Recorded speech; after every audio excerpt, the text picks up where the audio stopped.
Hey, welcome to the Peep Show Talk, episode number 22. And today we have Dave DeMorrow from Texas. And we're going to talk an interesting topic and something that if you are big into military vehicles, then you probably have run into this situation. And that's about military titling, military vehicle titling. And he's very, very knowledgeable. And we're just going to talk about some of the ins and outs and some of the methods and things like that. But before we get there, again, just do a quick plug for my books. If you want to support the channel, I have my 4 different books: my Crash the Gate Doing 98, my Civil War book, my book on the Army Signal Pigeon Corps, and also the Men of the Khaki Cloth. And most people who buy those enjoy them. Recently got a nice email about my chaplain book from England. So anyway, if you enjoy the Peep Show, like, share, comment. If you don't like it, just go watch something else. Just go do something else. We don't need your negativity on here. So without further delay, Dave, how are you doing today? Just fine. Okay, I appreciate you spending time and coming on here with me to talk about military titling. Someone suggested to me that you'd be a good person to talk to because you've done quite a bit of work with the MVPA. And No.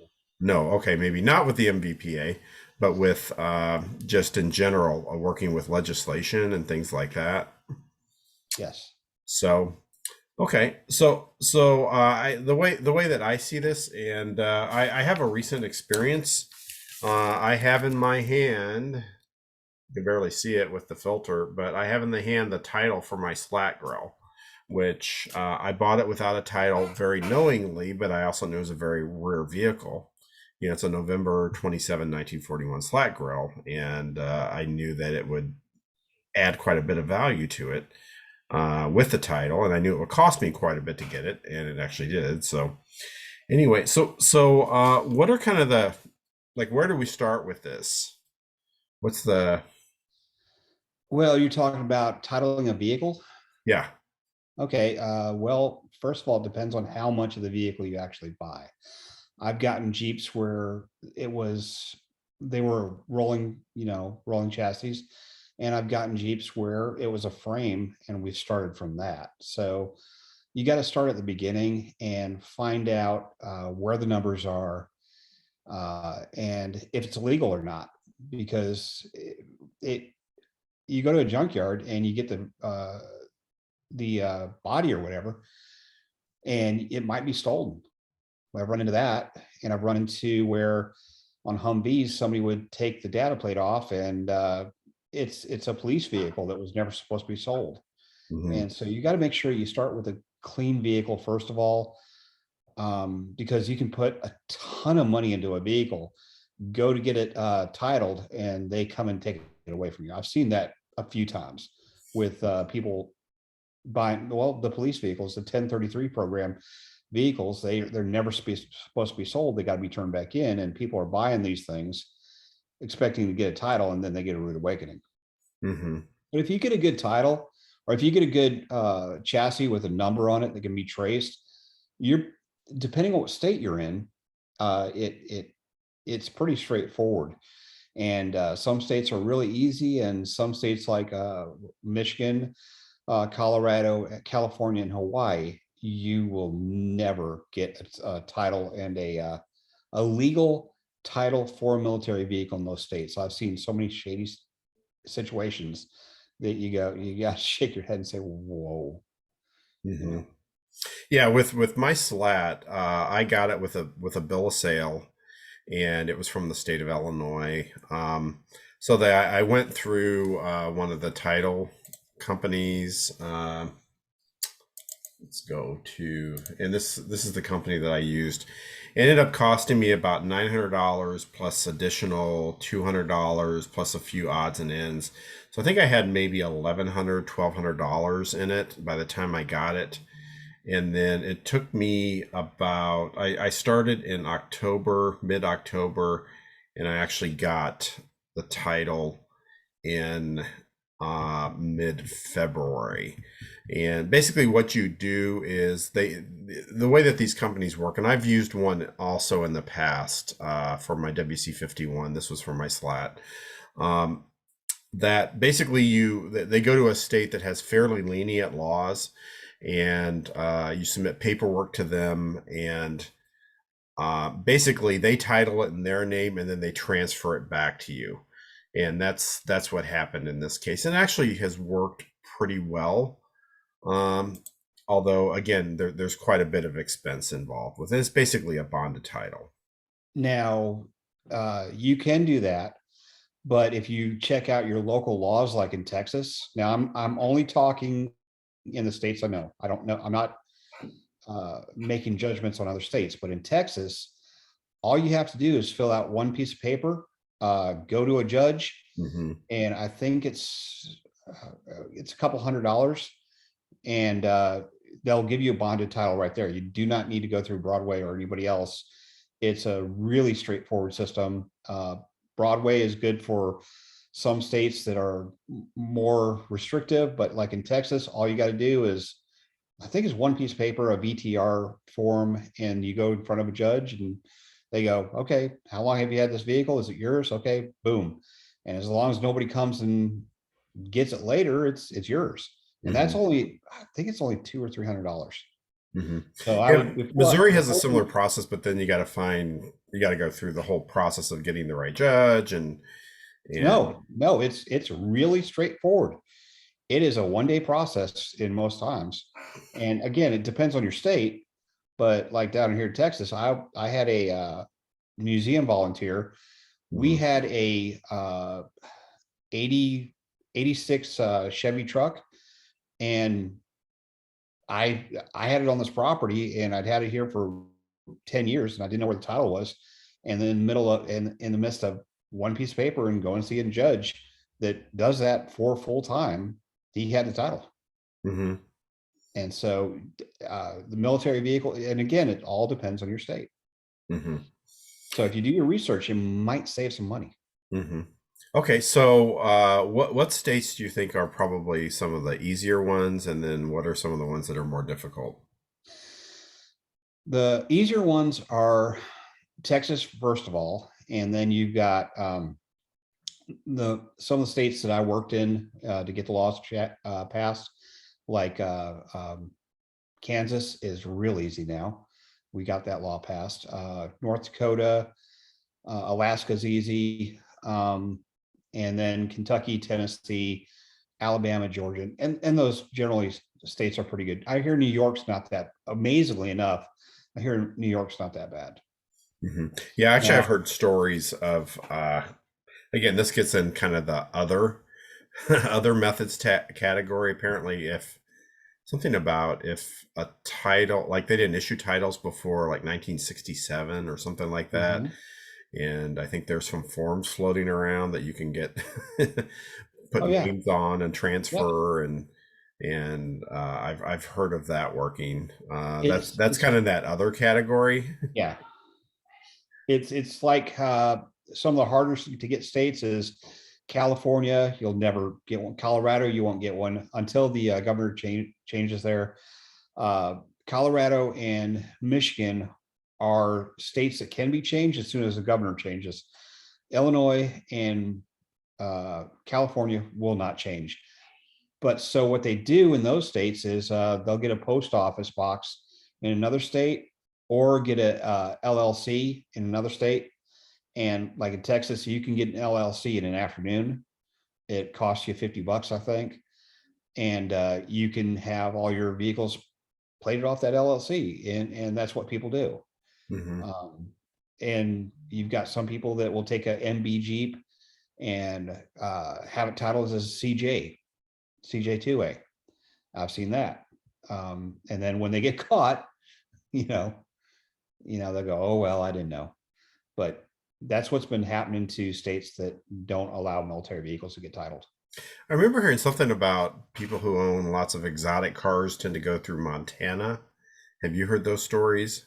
Montana, and again, Montana was a state that Iron Planet used, or Government Planet used. I think they still do, where it's really easy to get a title out of there. Montana and Alabama are the two that are the absolute easiest, from what I understand. That's where both of my vehicles have gone through. So it's funny when I went to the DMV on with the first one, they're like, "Oh, you went the Alabama route," Mhm. like they'd seen it enough. And Well, they didn't keep records. Mhm. They didn't. They threw out all the records in the 70s or 80s, and so they have absolutely no record of who owned what prior to that. Mhm. Okay, so what are some circumstances that you need to look for in purchasing a military vehicle where you might be getting into hot water? Like, what are If some of it the said red police, flags? if it said police on it at any part at any time, if it's been repainted or if it's black, and you can see where the police stickers are or where they're peeled off, walk away, because chances are it's a 1033 program vehicle, and Well, eventually what's a somebody's gonna. 1033 for those of us who don't know that? 1033 program is where the local police departments can go and get military equipment on loan. And when they're done with it, they have to turn it back in. So if somebody has got a really good deal on eBay on a black Humvee, because they're almost all black, and it says police, or you can see the sticker, you can always see the stickers when they get taken off that say police on them, watch out. Other than that, military vehicles, a lot of times they'll either go through a lot of hands or they'll sit in a barn forever when somebody dies or gets too old to use them or whatever, and the paperwork comes up missing, and that's a legit thing. And generally, as long as somebody's not scared to show photos of it around, or it's like, hey, I got this in the barn, don't tell anybody. Hmm. Yeah. No. What are some So like horror stories that you've heard of people with getting into difficult situations with titling? I've seen a Jeep. Specifics. I've seen a Jeep get rebuilt. The guy put a lot of money into it, went and titled it, and found out What it kind was of a ripped Jeep? off. It was a World War II MB, and they ran the title, and hey, it was stolen. So he had right then and there, he had to, all the money that he put into it, restoring it and everything, he had to turn it back in. And then I've actually seen the report where a SWAT team came back and got their 1033 program vehicle. A Wow. whole SWAT team came in, and the problem is if they're coming to get that vehicle, they're not stopping in the garage. They're going to look at your whole house. So that could open up a whole different can of worms, depending Hmm. on what you do, you know. So what when you buy a military vehicle, what things should be you be looking for with the title, specifically the paperwork, and what are things that you need to do right? And what are some things, we talked red flags. Now what are some of the things on the other end that you should be doing? Well, if it's a collector, talk to their friends, okay? Because if you're getting it from another collector or somebody that's in the hobby or whatever, and you talk to his friends, it's a small community, everybody's going to know him. And if everybody goes, yeah, he's watch out for him, yeah, you might want to watch out for him. Uh, Second thing is, if it's like, yeah, I've only got this one picture and I'm not sending you any more pictures, or it's a great deal or whatever, watch Mhm. out. It goes back to, if it's too good to be true, chances are it's like a 151. I had a 151 offered to me last year for $1,000, and I looked at it, had no floor. And it's like, it was a great running vehicle, except it had no floor. And then I looked into it, and it was a reweld. There was no title for it, and it was sold as one that was supposed to be blown up. Mhm. So I backed out of that one quick. Yeah, let's talk M151s because and just kind of the whole history of those. And I think that's one vehicle it's easy to get in trouble with. And I remember seeing a few years ago of someone who had a re-weld and they were going over a bump or something and their thing folded like an accordion. Yep. Well, it's worse than that because, excuse me, it's worse than that because when most of the 151s were released, there's a couple companies in the U.S. that were buying them, and condition of sale was they had to be cut in half. Sorry. So when they put them back together, you didn't necessarily get the same front and rear put together. they went out to the pile and just grabbed them, and if they fit, they put them together. The problem is when they re-welded them, they didn't re-weld them correctly, and that re-weld is where the rust hit. And so you're right, being a unibody vehicle, being driven hard with a bad weld in the middle, because that's exactly where they cut them, right through the center, right where the behind the driver's seat. That became very common, and the only way to fix that really is to get the Marine Corps corrosion kit, and they cut the bottom of the whole vehicle off, and that's a kit where you get a new floor pan. Mm-hmm. But an M151, if you get an early one, I love military vehicles. I drive them. I have one. I would not take it at 151 on a road ever, and I would be very careful with it because it has an independent suspension all the way around. If you do the wrong thing on that thing, it's going to bite you. Mm-hmm. What about Humvees in terms of any issues with, Humvees are coming on the market all the time, and what about Humvees? Is there anything to look out for in Humvees? No, again, you got to get yourself out of the mindset of the $50 tire and the $20 door and everything like that, and treat them as a what you do with your Chevy. I mean, the doors cost about $1,000 a piece, but that's what you're going to pay for a door on your car anyway. Mm-hmm. And you're not going to buy, these vehicles are skyrocketing in value because people want them all over the world, and the number that they're selling is far less than the demand for them, because they got people sending them to Germany, all over Africa. Australia's got a bunch of them down there. So the few that they released early on, or the ones that they released, it wasn't a few, but the ones they released early on can go all over the world, and so their value's going up. And the ones they're releasing now really can't be exported as easily, and so the older ones are actually getting high in value. And if you want one, you need to get one now, and the parts are no problem. You'll hear some dumb remarks like, "Oh, why did you get the Humvee? You have to use JP8. Nobody can get JP8 outside the military. JP8's diesel." And Mm-hmm. so you'll have, oh, you can't get parts for them. A lot of the parts are Chevy. Mm-hmm. So it's not hard. There's a Yeah, I lot of remember maybe around 2000 or so, like Humvees were super expensive. And then I think a bunch of them got traded in by the Marine Corps into the market. Yep. And then also like I think they were around $40,000-$50,000 for a military Humvee. Right. And then they immediately, like overnight, went to like 20. And, various conditions, you can get them as cheap as 10 for one that's a project nowadays. And of course, Well, you're gonna put more money into it, but that went away. What they did was they took the first gen Humvee and dumped them in the market real quick, and you could get them cheap, $1,500. You could get a runner. That all went away. You had people buying 300 at a time. I know somebody who bought 500 of them, and so they're about out of them now, and they sold most of them. mm-hmm. And the ones you're getting now, you're going to start at 20 grand for most of them, if they're in any kind of shape. And they're selling. I mean, they're selling decent runners for 50 grand. Mm-hmm. And that's before auction fees. Right. So there's a definite market in it. If you want to get a Humvee, get it now. I would suggest. The prices I don't see going down because they're being exported, and people like them. I mean, the stigma of them is gone because, oh, you can't get parts for them, you can't get fuel for them, you blah blah blah.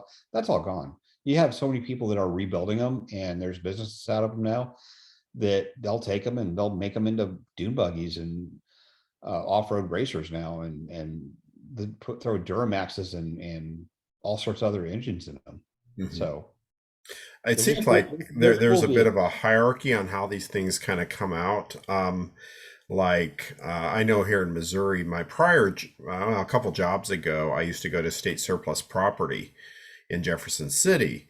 And so former National Guard vehicles, and in some cases, just stuff straight from Fort Leonard would be sitting on the state surplus property. And if you were a not-for-profit, you could go in there and buy stuff for your not-for-profit. So that's how a lot of that stuff ended up with fire agencies and police departments and And things like the that.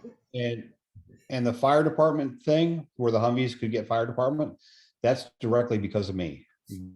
Because there was an issue at at surplus at in DC. GSA. There was an issue at GSA where the GSA administrator for disposal had inadvertently put the restrictions on the Humvee as if they were armored vehicles. Mhm. And so I had tried to get one through the state of Texas through that, and I was denied because it was an armored vehicle, and the fire departments could get them, but they had to turn them back in and get crushed just like the 1033 program vehicles.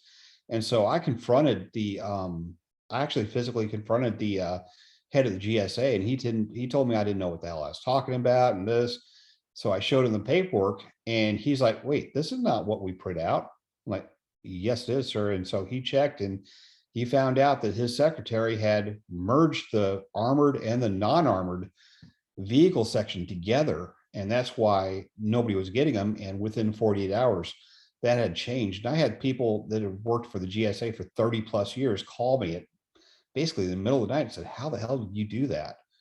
And it was just pulling threads until I found somebody who was dumb enough to answer the phone when I called Mhm. them, and I confronted them. And because people had been saying we can't get these vehicles, and he just called them idiots basically. And we confronted him, and he saw that he'd made a mistake, and it was fixed, and nobody'd ever seen that before.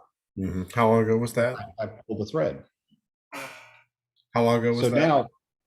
now the fire departments, if they get all the Humvees that they have, they can sell them. They can Mhm. rotate them out. They can do whatever they want to them after 18 months, after the surplus property requirement is met. Mhm. So we'll probably see some of those popping out from there We too. are Of course, now. Yeah. yeah, of course, like deuce and a halves have always been kind of a source going through those fire protection districts and fire departments as water tankers and you know Yep. High things water like rescue that. vehicles. Mhm. So, where's this going in the future? Do you think? Like, The what end. what are things that we need to look out for, and in your crystal ball, 5 to 10 years from now, where's this going? Uh, I'll go out to about 15 years. It'll be the end of the surplus vehicle. Well, actually, I'll go out next year unless things change in DC, because there's no lobbying for military vehicles. None. You mentioned MVPA. They refuse to talk to me. They've actually tried to stop me from getting more military vehicles released. Um, I had a meeting with John Cornyn in his office. We had all the staffers were together. I got the president of the NVPA on the phone, and he said, "Nah, we're fine with them scrapping the Humvees and scrapping everything right now. We don't have an issue with it." On the phone call, and we had a law sitting. There was a proposed law that we're going to submit, and the staffer said we can't support it if an organization is behind it, and the MVPA was the only national organization anymore, and so because of that, the only source for former military vehicles right now is the exchange program with the Marines. In any way, in any large number. I mean, the state surplus property is still getting some LMTVs out, but that's gonna end soon, because they're trying to send more and more LMTVs overseas for foreign military sales, Hmm. and they're crushing all the Humvees through the Army, Air Force, and Navy, and the Marines are the only ones that are letting vehicles through surplus sales. And once the Marines are done doing that with the ones that they have, that's it. I'm just So looking those, at Gov Planet right now, and I just and pulled I up some see that stuff. they're starting to release ambulances, which is strange because DLA has ruled that the ambulances are bulletproof. I know that sounds stupid, but the Kevlar coating in the back of the Humvees has rendered the Humvee as DMAIL code C, Hmm. which I'm glad they're on there, but I'm surprised that they are, because I've been fighting this fight. Now, the DLA is actually under investigation right now. I got the investigation started through with um, group of senators. They wanted to know what was going on with the DMO program. So we're currently waiting for a investigation to be finished. Because the investigation is finished, and basically what the GSA or the GAO, Government Accountability Office, does, there's a amount of time where they let the DOD try and fix things, and we're in that phase right now. So once the report gets released, I've already got a preliminary report where they came back. It's pretty damning, where they said they didn't do any cost analysis of how much it would cost to sell a Humvee versus how much they're getting for a Humvee, because they told Congress they were getting $500 per Humvee when the investigation started. And when I presented the facts and figures with them, they said, well, we're not actually getting any money for them. So the money's zero. It's going back in the general fund. And then a lot of people lost their lunch over that one, because it was like, well, yeah, DLA is not actually getting the money back, so we don't want to sell them.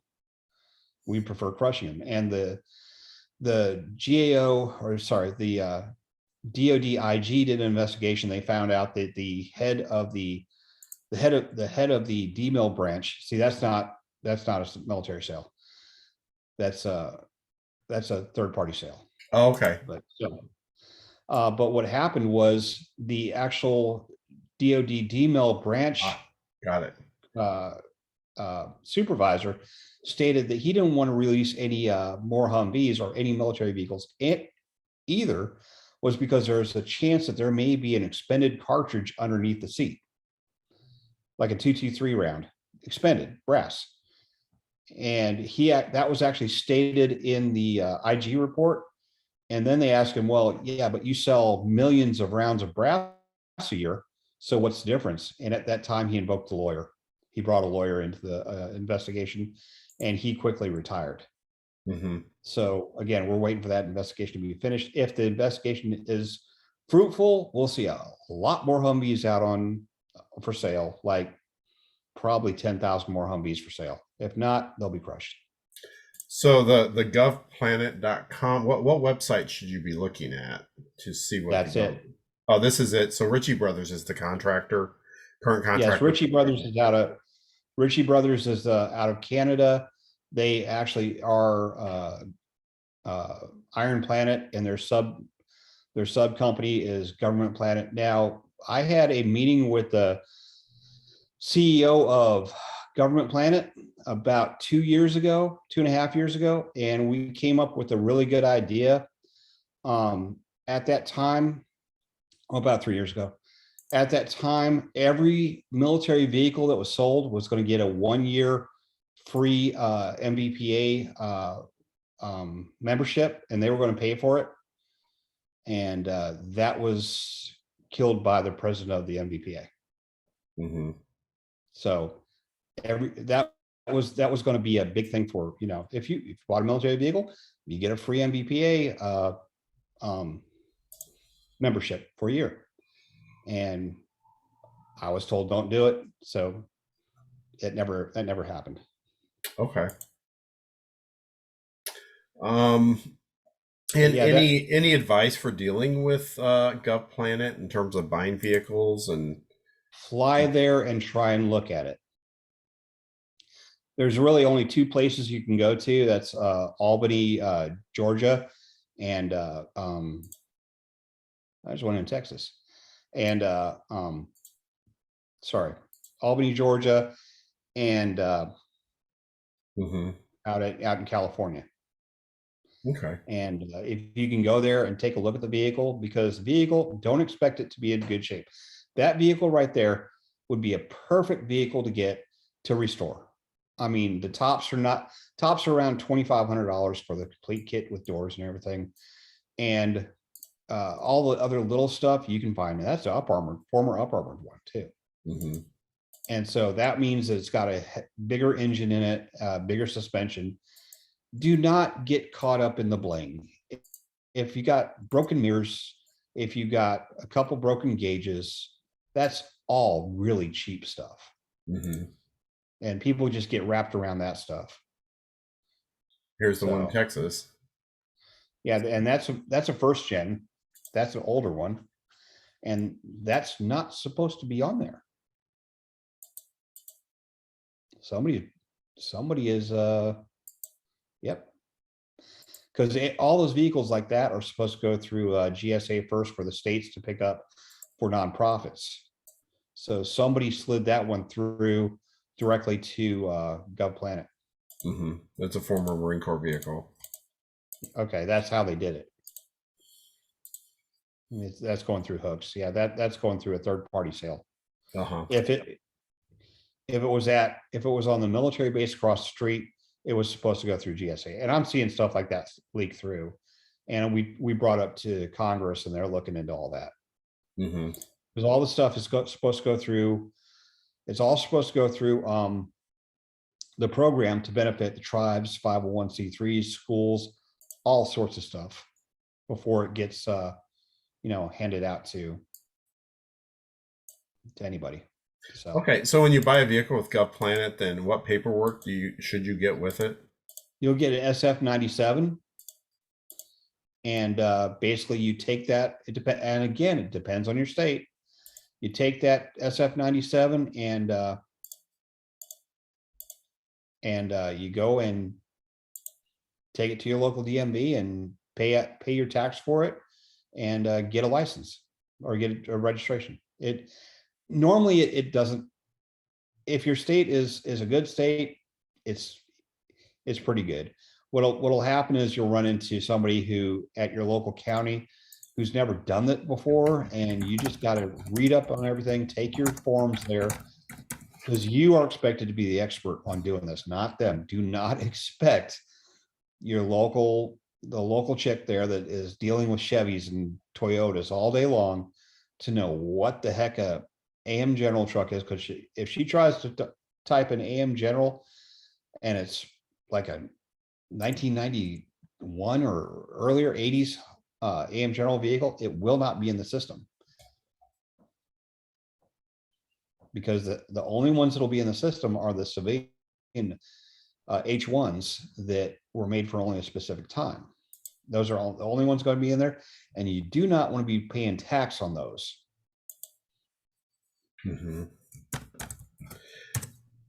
Right now I'm looking at Missouri state and surplus property, and occasionally they have like days where you can go in and actually buy things for when you're not from a not-for-profit agency. Yeah, they'll do GSA sales. Right. Or just to help clear out some of the stuff that they've built up over time. And yeah, that when they do the sales, they have to coordinate through GSA. When they do the sale, the GSA gets half the take on those sales. Okay, yeah, and my experience, like state surplus property for the state of Missouri was located at Jefferson City. It was located right next to the prison, and I would go down there with the university. And mostly, we were looking for furniture and tools and things like that to help maintain the campus. And and there were a bunch of prisoners who worked there because the old Missouri State Prison was located next door, which is now closed, but I believe state surplus property is still there. But you might go in there and there would be a bunch of tents. I mean, you name it. There would be office stuff in there, tools, vehicles, forklifts. I mean, just pretty much anything the government used would eventually end up there, and there may be a box that's full of, 2 million paper clips that they don't need. I got those last week. Yeah. You did? I did. Yeah. Things like that. So, okay. Well, hey, is there anything else you think that, people watching this need to know about military vehicle titling and anything that we haven't covered yet? Yes. Watch out for the experts. Do not trust them. Find somebody who has the vehicle you want and go talk to them. One-on-one, go drive across the state. If you, for instance, like a Gamma Goat, let's say you want a Gamma Goat. I've driven Gamma Goats for years in the military. They're good vehicles if they're kept up. So if you want like a Gamma Goat, find somebody that's got a Gamma Goat, go drive over there, have them show you everything, and figure out if it's for you or not. And if you do want something like that, then you'll be talking to an actual owner, and don't ask the person who's selling it. Right. because they will, oh, this thing is beautiful. It doesn't smoke that much. It's never caught on fire. It's caught on fire and it smokes. But find somebody who has restored one and actually has one, and get them to tell you the faults to it too. Like a Humvee. Okay, a Humvee. Is it great to have? Absolutely. And it's cheaper too than you think it is, because I was looking at a 4x4 little golf cart thing at Tractor Supply for around the farm here, and it's $2,100, or no, it's 21,000. It's Yeah. $21,000. Okay, and if you're looking at a $10,000, $15,000 Humvee that you can title and do the same thing and feed the animals out there in the middle of no place in the middle of winter, it's a better investment, because the second you drive that Kubota or whatever off the lot, you're looking at a $10,000 vehicle. If you keep the Humvee up, if you spend $20,000, you're still looking at a $20,000 vehicle. But just get knowledgeable on the vehicle that you want to get, and do not listen to former soldiers. Do not do that, because they have been driving the vehicles that you're looking at their worst possible time, and they weren't keeping them up the way that you would, because if they broke it, the Army fixed it. If you break it, you got to fix it. And so you're going to be a little bit gentler with your vehicle than some soldier that was like, I had one guy tell me that his truck ran like crap. I'm like, well, okay, so what did you do to it? Well, he drove it through a river and got water into the intake. And I'm like, why would you do that? Well, it's Go Army figure. equipment out there. And so the whole time his truck ran like crap, and nobody could convince him that if you don't drive a truck up to the intake and water, it'll be good. Hmm. Is there anything So people need to worry don't about with like armored vehicles, tracked vehicles? What about, don't get American. fighters? Hmm? Do not get an American armored vehicle. The problem with American armored vehicles is, they didn't release that many of them. They're World War II. They're overpriced. They're hitting $500,000 right now for a good Sherman. And they really haven't released anything. And some of the military vehicles, I was offered an armored M75 about 10 years ago, and it was a good price, decent price, and the guy seemed legit until I did some digging and I found out that they took it off of an American Legion. Hmm. Those are all accounted for, and they're all government property. Right. So if all my tanks, all my armored vehicles are British for a reason. They're cheaper, they're easier to maintain, they can get parts for them, and I don't have the government coming knocking on my door wanting the release paper, which nobody has. Hmm. Want the release papers for my armored vehicle. And I've seen it where people would get in trouble with their museums or whatever, and then they come and say, hey, you've got an armored vehicle here, M1114. Yeah. And tracked vehicle, or an M113, and say, okay, we want the release paper for that. And you go, and the next thing you know, they will transport it at your cost to Hmm. California, and then you get to get a lawyer to try and get that vehicle back, or worse, they'll pull it out in the parking lot and they'll hire a local contractor to cut it up into little pieces. Hmm. And then if you come back and say, well, it's mine, and they go, okay, here's the little pieces. Yeah. That happened up in, I've seen 3 museums where that's happened at. And so armored vehicles, I would say buy Russian or buy British. And I hear a little birdie saying that there's going to be a lot of Russian vehicles in the surplus market soon. All Uh, you need is like a Ukrainian tractor, and I think you can pick up a couple of them pretty easily oh somewhere. gosh, I'm tracking that stuff. I've seen over 200, and we're having patches made, Ukrainian Special Forces Tractor Division. Hmm. But yeah, all kidding aside, Russian stuff. I know several people around here that have gotten that stuff. The BRDM2s, they're just a little bit bigger than about the same size as a Humvee, maybe just a little bit bigger, and they're not that expensive. And you can put them on a Ro over from Europe, and get them over here. And there's little clubs that have several of them. Hmm. So those vehicles, as long as you're not too fat, Hmm. you can get into. What about So the track Russian ones are vehicles? British. Is there anything to Huh? worry about with track vehicles, with titling and paperwork, anything like that? There is no titling. There is no nothing. I mean, as long the killer is the gun. Okay. When you import the vehicle, if you have a removable machine gun in it, it's got to be out. There's no, it can't come with the machine gun. They've actually exported some like that over from Europe, where over there you just have to plug the barrel and or cut the barrel a little bit and cut the bolt back a little bit, and then they get over here and they're mounted, and according to ATF regulations, they're fully operational machine guns. Then you got to get them and torch cut the receiver 3 times, and that's a pain. If it's got a main gun, the breech ring has got to be removed or destroyed. Other than that, there is no titling. There is no anything once you get it in the country, because all you got to do is get an ATF Form 6, supposedly. And that's just a couple pieces of paper, get it off the boat, and it's yours. You will never drive it on the road. And so the federal government, states look up, well, I've driven mine on the road, but that was with a cop car in front and back. But they treat it as a farm implement. A regular tractor, you don't have a title. I've never seen a title for a tractor, at least in Texas. So that's the same thing. So there's no paperwork involved with owning a tank. Yeah, and I always assumed that everything would be above the board and legal and everything. And when I started doing my World War II convoys back probably 15 years ago, I said everything needs to be, insured and plated. And then I got some pushback from some people. And I think some people, they buy stuff and they don't title it, because then they end up paying taxes on it, and they want to avoid that. Although honestly, the taxes in Missouri on my military vehicles are next to nothing, because they're prorated as the year that they were built, and it's the cheapest. That's the cheapest part of my tax bill. I think it's $15 a year in Texas. Yeah. I think maybe it's like $30 or $40 for 3 or 4 vehicles. So and the insurance is super cheap also.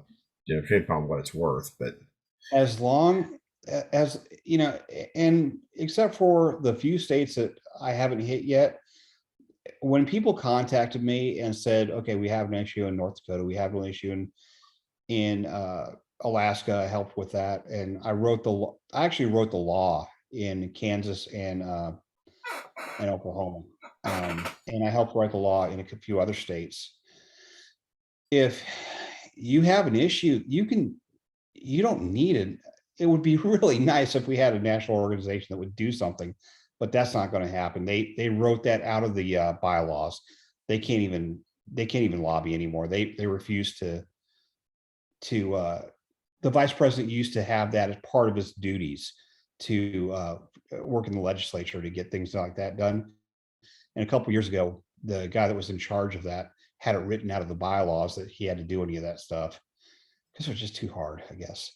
But you can do it, and I can help anybody who wants some help, because we've done 5 states now, and we're just waiting for 2 governors to be removed and have Republican governors, and we got those 2 states fixed, and we can try. What 2 states are those? You said Colorado and Michigan. Okay. The issue with Colorado was they hired a contractor to come in and redo their state licensing software, and they didn't put military vehicles in there, and there was no way to put them in there, because if it doesn't fit in the box, they're not going to do it. And so when they went to try to put that back in, the contractor said, okay, we'll do it for $500,000. Mm-hmm. And so the state legislature said no, and we're Republican, or we're Democrat, sorry, Democrat anyway. We don't want, evil military vehicles on the road. So I got several state representatives and senators on board, but the governor wouldn't do it. In Michigan, we got the legislature to pass it. Both the House and Senate passed it. And surprisingly enough, Whitmer refused to sign it and vetoed it, and it died. Mm-hmm. So those were the 2. New Jersey's got some issues, but there's workarounds in New Jersey. And you got to be realistic with these military vehicles. You're never going to have a standard military vehicle as a daily driver. That was a compromise that we worked out with the law. yes, you can title any military vehicle to be on the road as long as it's got tires on it, 3 axles, no more than 10 tires, or yeah, 10 tires, 3 axles, and under like 30 tons or something like that. And but the only caveat to that was you have to have another vehicle titled for a daily driver.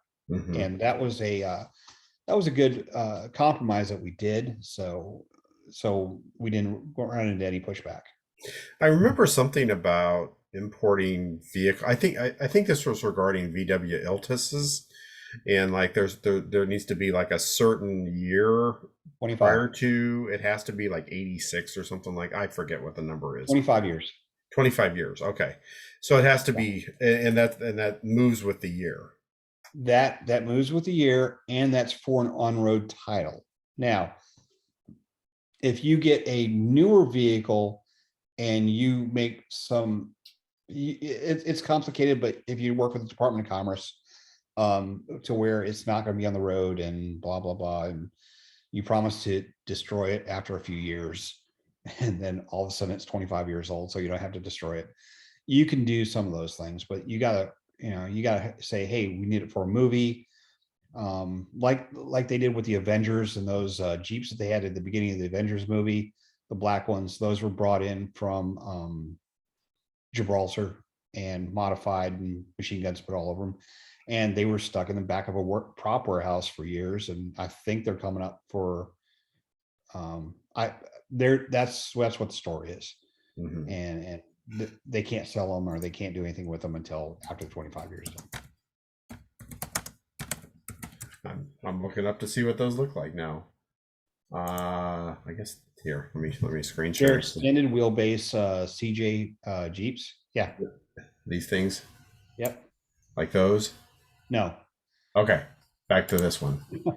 Yeah, that one right there. Okay. It's actually a special Jeep that the Jeep, I think it's Jeep Corporation makes. They have a plant in Gibraltar, and they sell them to the Middle East and Africa and all those places. And basically they just have never been road tested in the US. So is that like a standard Chrysler Jeep product that's just built there for a special marketplace? Or is it a different company? I'm not sure about it. All I know is the companies, the production facilities in Gibraltar, and their market is mainly Africa and the Middle East. Okay. Okay. Very good. Well, this has been fascinating, and sort of like the Hilux. Well, we could do follow-on episodes if we want to do more deep dives, but clearly you are the man, and sounds like you've been doing this a while. And my wife, huh? Not according to my wife. I'm full. That's what she says, right? Yeah, I love it. So yeah, I appreciate you taking the time, and if people have specific questions or want to work with you for legislation, how do they reach you? Generally, I'm on Facebook as Dave DeMorrow, and I've got one of these on my thing right now. And I'm a disabled vet, combat vet. I've got 4 combat tours, and I like to help people. And so I do this on my spare time. Generally, it will take me about 500 or 600 hours to get a bill up to a certain point. So if you got somebody who wants to work with me on it, I can't do it by myself. We need local representation. And like I said, it would be helpful if we had a national organization. Guys on Steel Soldiers are pretty good about it. They've been positive. It's a shame. So if you want to do this in your state, what does local representation look like? Reach out. What do you need? I hate to be political, but let's just face it. They're diesel black spewing vehicles, so you're probably not going to get one party help with it. So you need to look for somebody who is a military veteran, presumably or preferably, and is in the certain party and is in your district, or a friend, or if you have somebody who has a friend of a friend of a friend, point out that you have issues in your state. I have this expert who knows what he's, I hate using that term, but that knows what he's doing. Let me review the law. Let's see if I can see if it's even worth doing. Because if you have a state where they make you, I've had people come up to me and go, I can't drive my car. I can't drive my Humvee every day, blah, blah, blah, blah, blah. And they make me put a license plate on it. I'm like, be grateful. There's some places that if you roll your vehicle out of the garage, the cops are looking at you. So put the license Yeah, plate and on. it's not like anyone's going to be sitting there at the base of your driveway every day counting how many days a week you drive it anyway. No, and that's just it. They in Texas, you can do a maintenance run on your vehicle, on your classic vehicle. You can do a maintenance run. You can go to and from events. You can Car do shows. all sorts of stuff. And I mean, I've got an insane number of vehicles, but if I had 2 vehicles, I could drive a car. I could drive one almost every day. Yeah, and I just can't imagine someone having just purely a military vehicle because they're just not practical. You know, take No, your family on vacation in a Humvee. Like they're you want your kids to great. be deaf? What? You want your kids to be deaf? Or in a deuce and a half or something like that. I mean, they're basically toys Yeah, and collector they got to be vehicles. saved. They got to be saved, but they got to do it right, and you got to do it responsibly.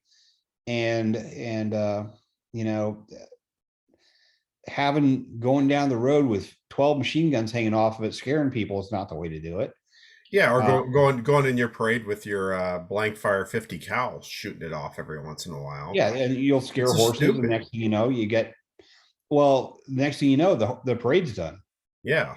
We had a parade up in North Texas here, a reenactment, and somebody during the parade phase, I believe, fired the 50 cal, and one of the World War II vets tried to jump underneath a car, broke his hip, and that was the end of the parade Yeah. forever.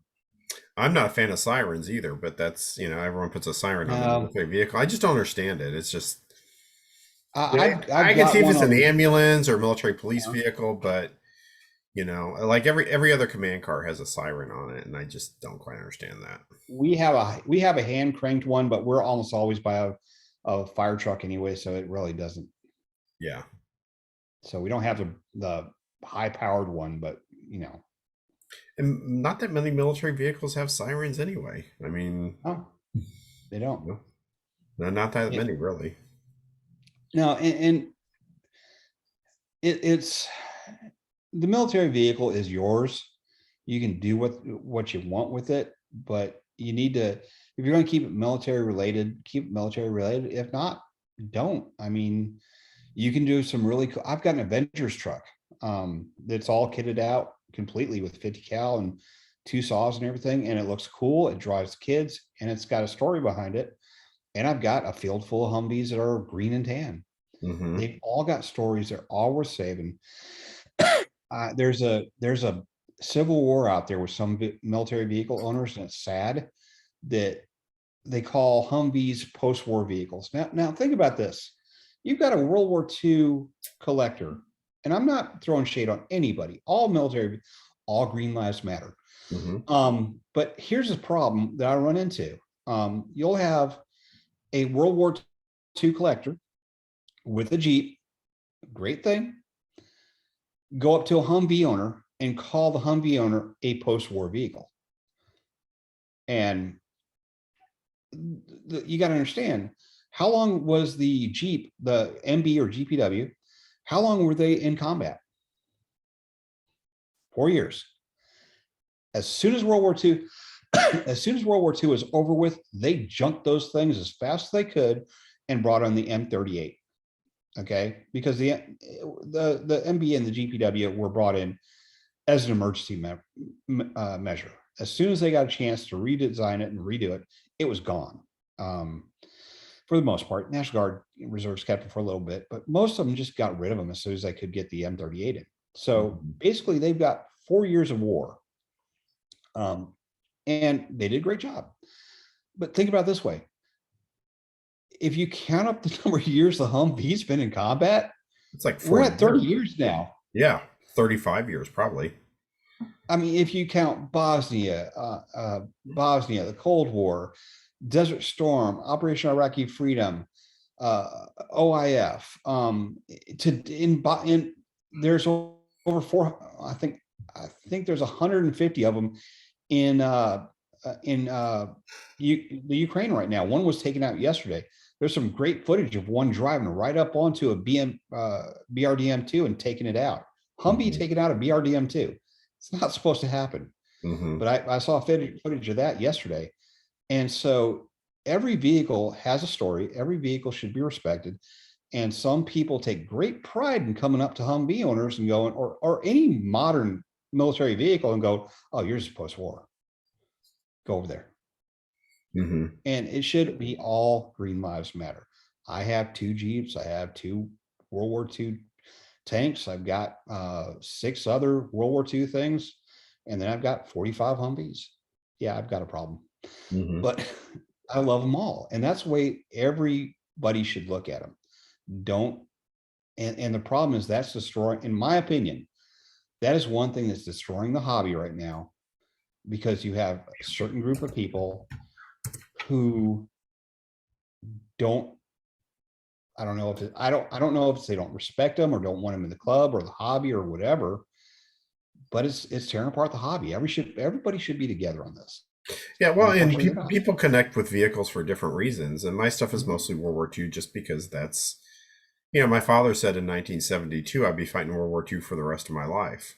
Yeah. And and that's, although there are modern vehicles that I like, and if I had the money in the space, I would buy them. But people buy things for different reasons. Sometimes it Well, may be the vehicles they served with. It may be, and some of the yeah, newer yeah. people coming into the hobby are in their 30s, and that's what they know.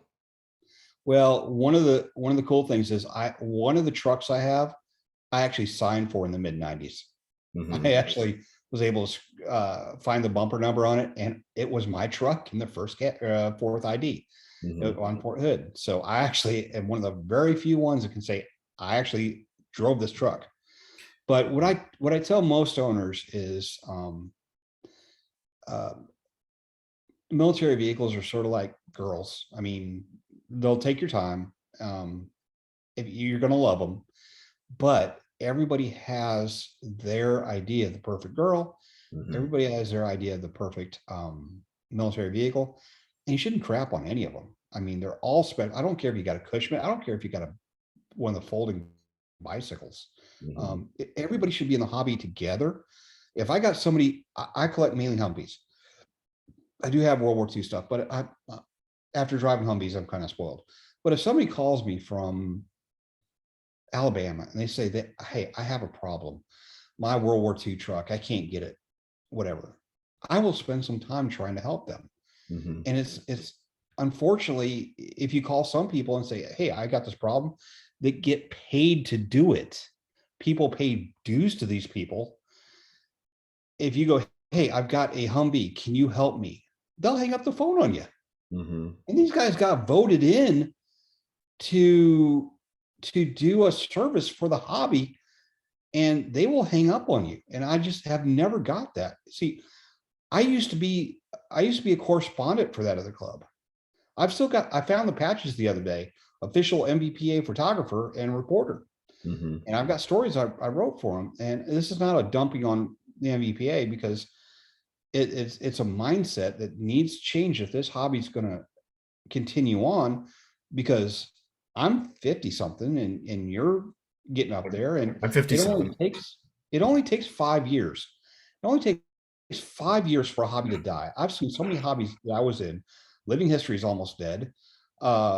Patch collectors. You go to any show right now, every darn patch collector is like 75, 80 years old. Yeah. Model Ts. Model Ts used to run 25 or $30,000 a piece. You can pick them up cheap right now. I mean, dirt cheap. And the reason why is all the collectors dying. Yeah. And I grew up with uh, uh, one guy who is a good friend of mine in high school. His father was Ernie Hemmings, and he ran a Model T parts business from the 1950s into the 1980s. And of course, that's where Hemi's Motor News came from. I told that story on other episodes, but I'm going to say one other thing about military vehicles being like girlfriends, and that's they break your heart sometime too. So, On the side of the road. you're going to a show and something will blow up on it, or you overheat or things like that. So they're very good at breaking your hearts occasionally. What I tell people, they look at my brain carriers and other light stuff, and these guys are going, well, I want to get into light armor. I want to get a ferret. I want to get this. I want to get that. I'm like, okay, great. And they're like, well, how much does a ferret cost? So I'll look at them, go about $120,000. And they'll look at me going, what? Yeah, but between $120,000 to $150,000. That's how much a ferret costs. And they'll look at me like they'll go, what? No, I can get one for $30,000 or $40,000 right there. I'm looking at them and they're probably driving a Chevy or a little Toyota or something. I'm like, yeah, but you need a Chevy 3500 or a 3500 or for 1-ton truck. Trailer, you need the truck. Trailer. Yes. And they look at me going, because that's exactly what you have to do, because you're not going to drive this stuff to, well, here comes the whoa, here comes the kitten. Hold on. The kitten adorable. finally made an appearance. But yeah, it's not sometimes if you get armor or something heavy, it's not the vehicle itself, it's the support equipment you have to get. And then I see people, they'll get a lovely but piece of junk MB or something like that, and they'll throw a $4,000 machine or a $40,000 machine gun on top of it. Yeah, and they won't think twice. Yeah, they'll pay 3 to 4 or 5 times more for the machine gun on top than they will the vehicle, and those are always fun to see. Okay, I'll tell you what, we've been going a while. I appreciate your time and your knowledge and your expertise. And you say you run a museum in Temple, Texas? Is that right? Temple Museum of Modern Warfare. TMOMW.com. TMOMW.com. You can catch me on Facebook, Dave DeMorrow. And again, I'm not throwing any shade at anybody. I would love to work with everybody. It's unfortunate because the hobby is suffering because of some bad decisions, and it can be fixed. I used to be part of the MVPA. I love the MVPA. I love the other organizations I was with. But the problem is somebody needs to step up as an organization, or the laws are going to get passed that you don't want to get passed. Nobody's going to stand up for us if we don't. And right now, nobody's standing up for us. We have no representation in DC, and most of the states, we're our worst enemy, because a lot of times you'll have people go up there, and the first thing, unfortunately, we'll have some people go up to a senator that may be on our side and go, I know my rights, use against me. I'm paraphrasing, but you know what I'm saying. And that doesn't work. Right. And the next thing you know, they're working against you. Well, I mean, I've been biting my tongue a little bit on the conversation of the MVPA, because I just recently ran for the board, and I was the second lowest vote getter. Although one thing I did talk about, and we've never talked before, like I think we had like a 20-second phone call before we actually got on the Zoom call, is I really think that the MVPA. I don't even know what state you're in, really. Yeah, I'm in Columbia, Missouri. I'm about a mile and a half. Yeah. I'm about a mile and a half from the MU football stadium, Mizzou football stadium. So, well, here was a little thing. When I went to Kansas on the bill I wrote, Christy Williams invited me up there. I actually wrote the bill. I went up there and I had to defend it in front of the state Senate and the House transportation committees. Here's the thing. I had to fly up there, and I think I had to drive past the headquarters of the MVPA to get there. And the vice president at the time, she lived just down the road. So you had all sorts of MVPA representation within an hour of the State House, and they all refused to show up, and they refused to talk to Christy Williams. They didn't know that I was working with her. They just refused to talk to a state representative about the bill. And she reached out to me, and said that, you know, we've heard that you've got stuff passed before, and could you please help us? And so I flew up there on my own dime. Nobody paid 100% or anything for it. Somebody gave me a little bit of money, but that was gas money. And I just did it because I like doing it. And I think I'm an old NCO. I like to fix things. And so nobody showed up from the MVPA. They refused. They refused to even send a letter or a email in support of the bill. And that was for Alaska. That was for every place that I've gone to that I've helped. They refused to even do anything. That's sad. And I am I'm for going the to pull up your MVPA. website here. I like the MVPA. I have nothing against the rank and file of the MVPA. It's just they're not doing anything. Well, like I say, in my platform that I put out, that was something that I had put in there, that we need to get back involved with things. But you know, that's okay. People voted for other people, and It's turned into it's not you know, Texas. It's not Texas. No, it's not Texas Military Museum. What was your website again? no, TMOMW. TMOMW.com. MW.com. I think I paid this. There we go. So here's your website. You see that? Yep. Yep. So this is his website, and here's your fleet. I don't know if it comes up. There we go. Just a few things. Oh no, that's we have if you go to there's a couple more pictures someplace on there. But yeah, if you go the problem is it's 125 by 120 foot building, and it's full, so we have to build another building. Mm-hmm. And at last count I had 47 Humvees. So it's, yeah, go to home and just go down. We go, yeah. Okay. We've got in excess of 325 mannequins now. And those are old pictures. There's not much room left. Mm-hmm. Local news has come out a few times. So. Okay. Great. I'll tell you what, we've been going a while, so let's go ahead and I'm going to call it a night here. But thanks for your time, and for all of you that are watching. Hey, thanks for watching this episode of the Peep Show. If you've enjoyed this, like, share, comment. If you don't like it, why are you still watching? Why are you still watching? We've been going like an hour, and you're still watching. Don't you have something better to do?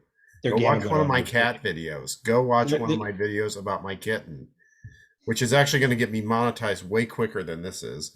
But so anyway, hey Dave, thanks for calling in, and we'll catch you guys on the next one.